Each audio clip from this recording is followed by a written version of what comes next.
10 محرم الحرام کی عبادات۔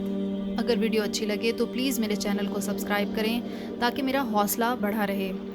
ایک روایت میں ہے کہ جو کوئی 10ویں محرم کو 4 رکعت نفل اس طرح پڑھے کہ ہر رکعت میں سورہ فاتحہ کے بعد 15 مرتبہ سورہ اخلاص پڑھے تو اللہ تعالیٰ اس کے 50 سال کے گزشتہ اور 50 سال کے آئندہ گناہ معاف فرما دے گا اور اس کے لیے نور کی ممبر بنائے گا۔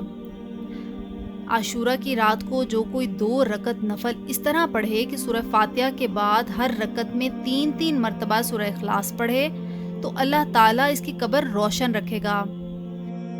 رحمت دو عالم صلی اللہ علیہ وآلہ وسلم نے فرمایا، جو شخص عاشورہ کے دن یتیم کے سر پر ہاتھ پھیرے گا تو اللہ تعالیٰ اس کے لیے یتیم کے سر کے ہر بال کے بدلے 1 درجہ بلند فرمائے گا۔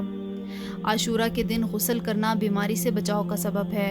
حضور نبی کریم صلی اللہ علیہ وآلہ وسلم نے ارشاد فرمایا، جو شخص عاشورہ کے دن غسل کرے گا تو سوائے موت کے کسی لا علاج مرض میں مبتلا نہیں ہوگا۔ عاشورہ کے دن بیمار پرسی کرنا بھی بہت اجر کا کام ہے۔ نبی پاک صلی اللہ علیہ وآلہ وسلم نے فرمایا، جو کوئی عاشورہ کے روز بیمار کی تیمارداری کرتا ہے گویا اس نے تمام بنی آدم کی تیمارداری کی۔ نبی پاک صلی اللہ علیہ وآلہ وسلم کا فرمان ہے کہ جس نے 10ویں محرم کو پانی کا ایک گھونٹ کسی کو پلایا گویا اس نے تمام پیاسے انسانوں کو پانی پلایا۔